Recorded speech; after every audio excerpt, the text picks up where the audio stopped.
So you want to be OP. Alright, well, I'm here to help. So this time we are playing Stella Deus. I would say that probably one of the biggest things that you can do to make yourself OP is honestly just do the catacombs. I know as lame as that sounds, you really need to do this. It just makes things so much easier. You can, generally speaking, be really anywhere between 5 to 10 levels above your enemies at any given time for the storyline battles, as long as you do the catacombs. Now, the catacombs are also honestly, I think, pretty easy. It can get a little bit difficult early on in the game. You know, and a lot of that is based around who you've got with you. So basically, you know, it starts out here with, let me just see here, party rank up. So the first 3 characters you start with are Spiro, and then Gray and Adara. Now, Adara is a great caster, right at the very beginning. Gray is amazing because he can hit multiple enemies because he uses a spear. And then Spiro is just like really, really good single target damage. Now, one of the first generic characters, who by the way I think are usually, or like generally speaking, not that great, is Mercator, and he's your priest, so he can kind of fit the bill for the first, like, I don't know, 5 to 10 battles as more of a healer. Eventually, you'll get Priya, and Priya is a vastly better choice for your healer. Not only because she's just not a generic, because generics are bad. They're just all bad. Other than, I'm sorry, Aureus. Aureus is actually amazing. He's like the one, the generic character that I would highly recommend using. And I basically used him from the point that I got him in almost every single battle. So, highly recommend using him. But why are the generics bad? Well, it's because they don't get a 4th tier or a 4th class change, however you want to look at that, which is also Echidna's downfall, unfortunately. She only gets a 3rd tier, so she ends up being, like, of all of these, like, you know, non-generic characters, she's by far the worst, which is a shame because I wanted to like, you know, using Echidna, but she's not good. So that said, one of the other things that you can do is to get yourself fear. Most of the characters don't naturally learn fear. You have to use different scrolls to get it. One of them that you can get semi-early on is called Influencing People. It's a rank 7, and it gives you fear plus 20%. Now, I think early on, you know, probably chapter 2 or 3, I went right all the way to fear 30%. Now, that one is, let me just check here. Yeah, that's World Domination. Now, that's actually a rank 9 ability. So, you know, it's a bit high up there, especially early on in the game. You know, rank 9 stuff is a joke to make in chapter 5, but you've already beaten the game at that point, right? So, you really want to get this early on to really make use of it. And I would say that you can probably pretty easily make that. Again, it's called World Domination, and it's a scroll that teaches you fear plus 30%. I think you can probably, you know, realistically make that. I may have made it in, like, chapter 2. Possibly, I mean, again, like, waiting until chapter 3 would be even easier to make it. But, yeah, I mean, it's not that bad.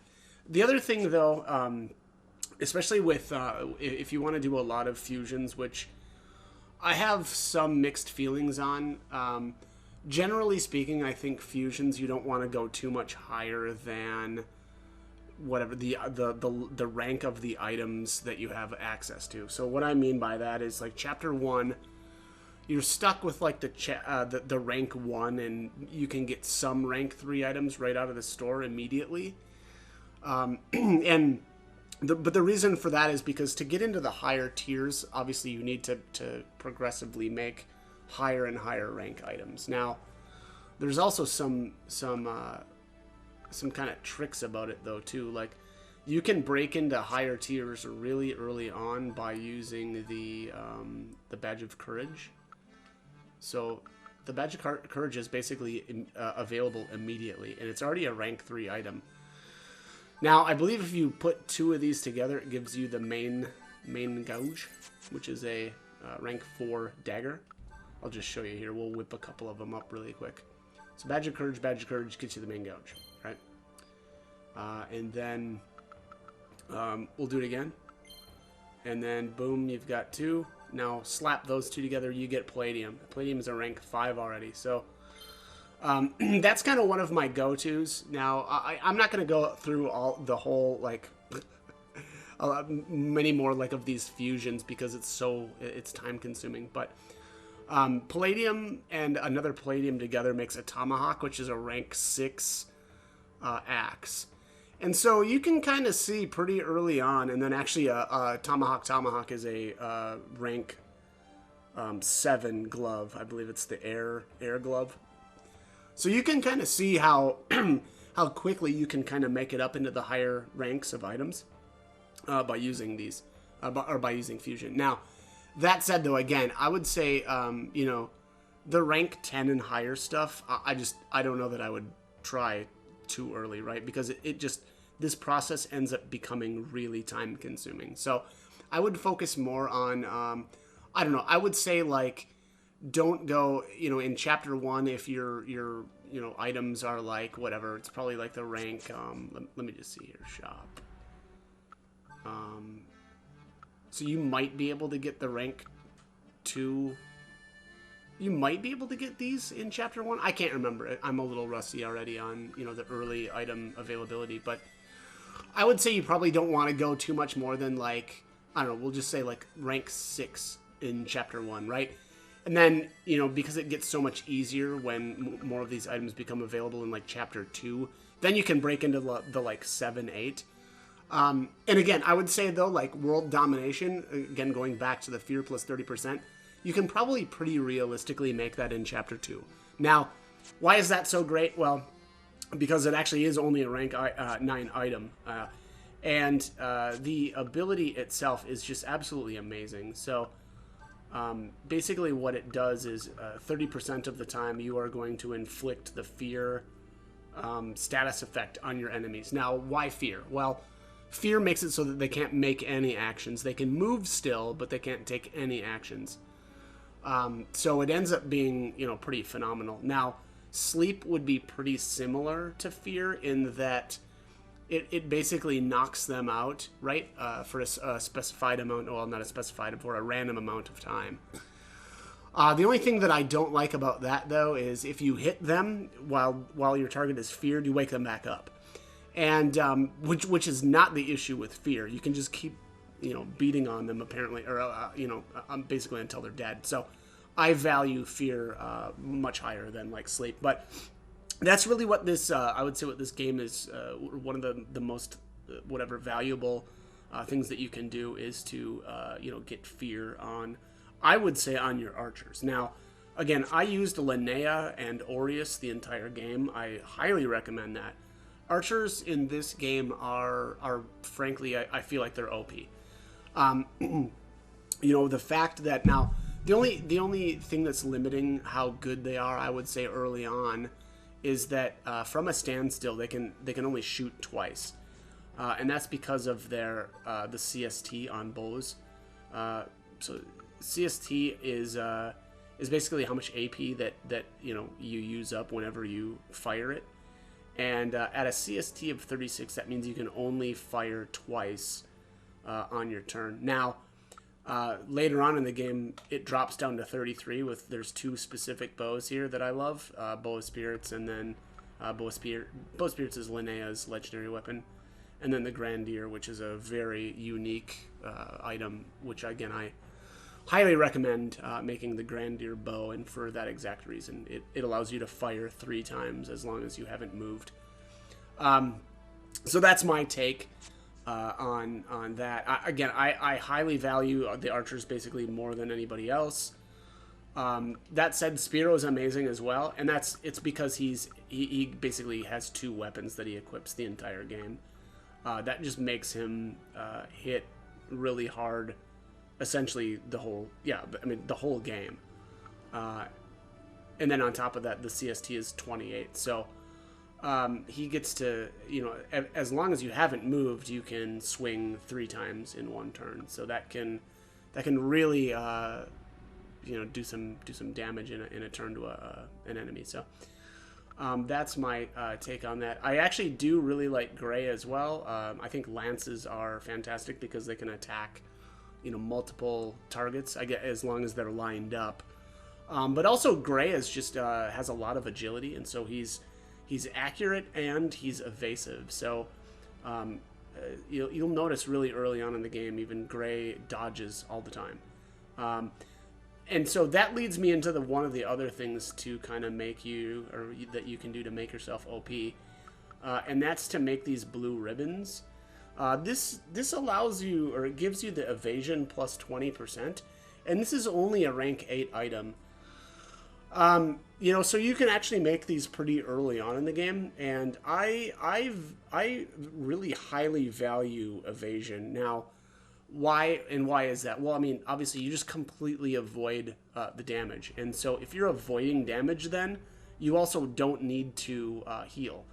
And I actually value this more than, say, like a power 20%. Like, okay, that's cool that you can deal, damage, or 20% more damage, but oftentimes you're gonna end up taking a bunch of damage also, and then you will have to heal. So that's I don't know, that's a bit annoying, and I don't really like doing that. So I would rather evade more and thus not have to heal at all. So I would say that's probably, or those are a couple of the big ways to make yourself OP. But also it's using the rich wallets. The rich wallets basically double the amount of reward that you get whenever you defeat an enemy. And on top of that, what works really good with that is using team attacks. So there is basically 4 different tiers of combo attacks. Combo slash is the first one that you get. That means you can only combo once per battle. Combo flame allows you to combo twice. Combo flash allows you to combo 3 times, and then rush allows you to combo 4 times, all in one battle. Now, why is that important? Well, because when everybody is in on a combo, it not only gives you a bunch of money, or a lot more money, but it also gives you a chance at getting their equipment and abilities. So combos are extremely important throughout the entire game. So that's my take on those. One of the other things that you can do that I actually really recommend as well is using, if I can find him here, Zol. Zol is the generic version of Jade. Now, Jade, unfortunately, though, you can't get until Chapter 4, whereas Zol you can get really early. He might even be Chapter 1. And why? Why? What is so good about him? Well, it's this skill called Pickpocket. Basically, this allows you to steal not anything that the enemy has equipped, but it allows you to steal a lot of the different things that the enemies will have equipped. Most of their equipment will be stealable, and also a lot of their skills will be stealable as well.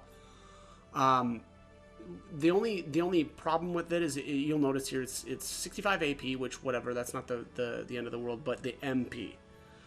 70 MP is actually really expensive. So early on in the game, you'll want to have MP recover, because otherwise you're just not going to be able to fuel Zol.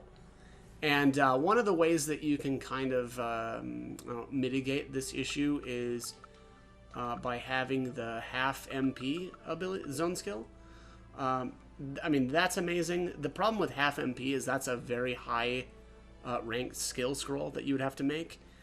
And so early on, that's not that viable, but the MP recover is or at least is much more viable.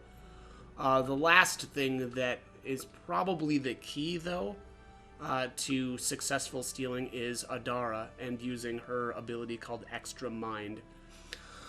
This costs 60 AP and 60 MP, and it basically gives that 60 MP to another target. Now, The great thing about this is if you've got a bunch of different characters with with the MP recover ability surrounding Adara, you can just keep fueling her essentially to to funnel her MP into like Zol to steal over and over. So that's my take. That's kind of like I think those are the biggest things to know when, or if you want to make yourself OP. But again, I would say though, really you want to hit the catacombs because there's a lot of the battles in this game you need to do what's called an overkill on your enemy. And that means to do basically more than 25% damage to that target when you finish them off. Basically, there's a bunch of bosses, as you'd expect in any game. There's a bunch of bosses, and the problem with them is that they'll basically run away once you drop them down below 25%, and if you don't completely finish them off. And then on top of that, there are a couple of characters where you absolutely need to overkill in order to recruit them. That being, let me just see here, where's rank up? That is Jade. I don't know if Tia is technically one that overkilling is a requirement for, but probably. I just don't remember off the top of my head.